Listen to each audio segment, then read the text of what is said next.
I was preparing a magazine article about authors, and I asked Davis to tell me about his method of work. A few weeks earlier, I had received a letter from someone with this notation at the bottom: dictated but not read. I was quite impressed. I felt that the writer must be very big and busy and important. I wasn't the slightest bit busy, but I was eager to make an impression on Richard Harding Davis, so I ended my short note with the words, dictated but not read. He never troubled to answer the letter. He simply returned it to me with this scribbled across the bottom: your bad manners are exceeded only by your bad manners. True, I had blundered, and perhaps I deserved this rebuke. But, being human, I resented it. I resented it so sharply that when I read of the death of Richard Harding Davis 10 years later, the one thought that still persisted in my mind, I am ashamed to admit, was the hurt he had given me. If you and I want to stir up a resentment tomorrow that may rankle across the decades and endure until death, just let us indulge in a little stinging criticism, no matter how certain we are that it is justified. When dealing with people, let us remember we are not dealing with creatures of logic. We are dealing with creatures of emotion, creatures bristling with prejudices and motivated by pride and vanity. Bitter criticism caused the sensitive Thomas Hardy, one of the finest novelists ever to enrich English literature, to give up forever the writing of fiction. Criticism drove Thomas Chatterton, the English poet, to suicide. Benjamin Franklin, tactless in his youth, became so diplomatic, so adroit at handling people, that he was made American ambassador to France. The secret of his success? I will speak ill of no man, he said, and speak all the good I know of everybody. Any fool can criticize, condemn and complain, and most fools do. But it takes character and self-control to be understanding and forgiving. A great man shows his greatness, said Carlyle, by the way he treats little men. Bob Hoover, a famous test pilot and frequent performer at airshows, was returning to his home in Los Angeles from an airshow in San Diego. As described in the magazine Flight Operations, at 300 feet in the air, both engines suddenly stopped. By deft maneuvering he managed to land the plane, but it was badly damaged, although nobody was hurt.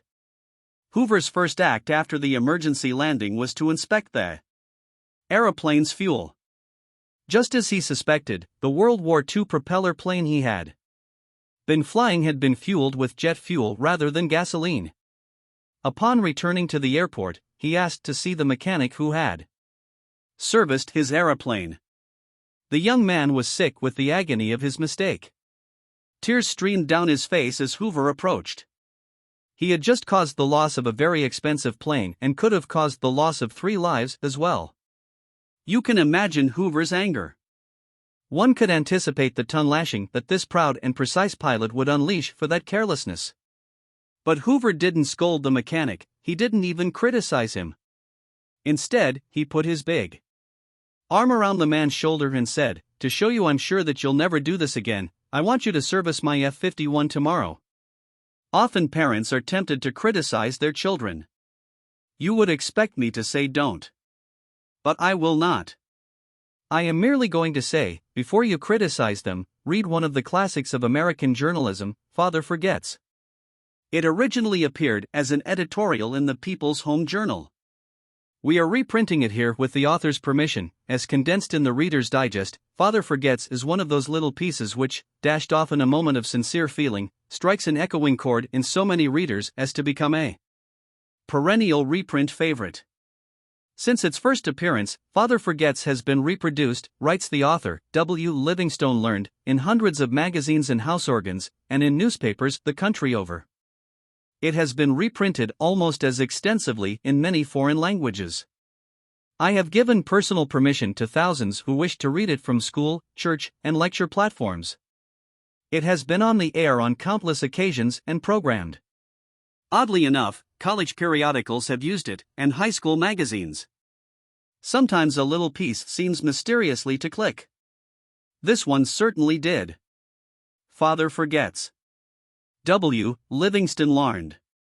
Listen, son, I am saying this as you lie asleep, one little paw crumpled under your cheek and the blonde curls stickily wet on your damp forehead. I have stolen into your room alone. Just a few minutes ago, as I sat reading my paper in the library, a stifling Wave of remorse swept over me. Guiltily I came to your bedside. There are the things I was thinking, son, I had been cross to you. I scolded you as you were dressing for school because you gave your face merely a dab with a towel. I took you to task for not cleaning your shoes. I called out angrily when you threw some of your things on the floor. At breakfast I found fault, too. You spilled things. You gulped down your food. You put your elbows on the table. You spread butter too thick on your bread. And as you started off to play and I made for my train, you turned and waved a hand and called, "Goodbye, Daddy," and I frowned, and said in reply, "Hold your shoulders back." Then it began all over again in the late afternoon. As I came up the road I spied you, down on your knees, playing marbles. There were holes in your stockings. I humiliated you before your boyfriends by marching you ahead of me to the house. Stockings were expensive, and if you had to buy them you would be more careful. Imagine that, son, from a father. Do you remember, later, when I was reading in the library? How you came in timidly, with a sort of hurt look in your eyes. When I glanced up over my paper, impatient at the interruption. You hesitated at the door. "What is it you want?" I snapped. You said nothing, but ran across in one tempestuous plunge. And threw your arms around my neck and kissed me, and your small arms tightened with an affection that God had set blooming in your heart and which even neglect could not wither. And then you were gone, pattering up the stairs.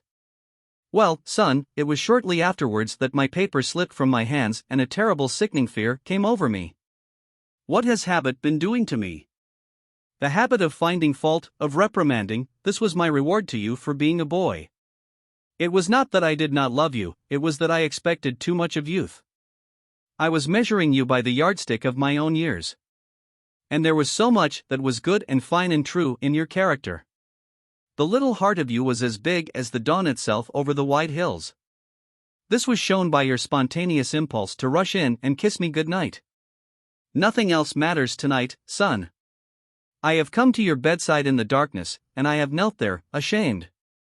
It is a feeble atonement. I know you would not understand these things if I told them to you during your waking hours. But tomorrow I will be a real daddy. I will chum with you, and suffer when you suffer, and laugh when you laugh. I will bite my tongue when impatient words come. I will keep saying as if it were a ritual, he is nothing but a boy, a little boy. I am afraid I have visualized you as a man. Yet as I see you now, son, crumpled and weary in your cot, I see that you are still a baby. Yesterday you were in your mother's arms, your head on her shoulder. I have asked too much, too much.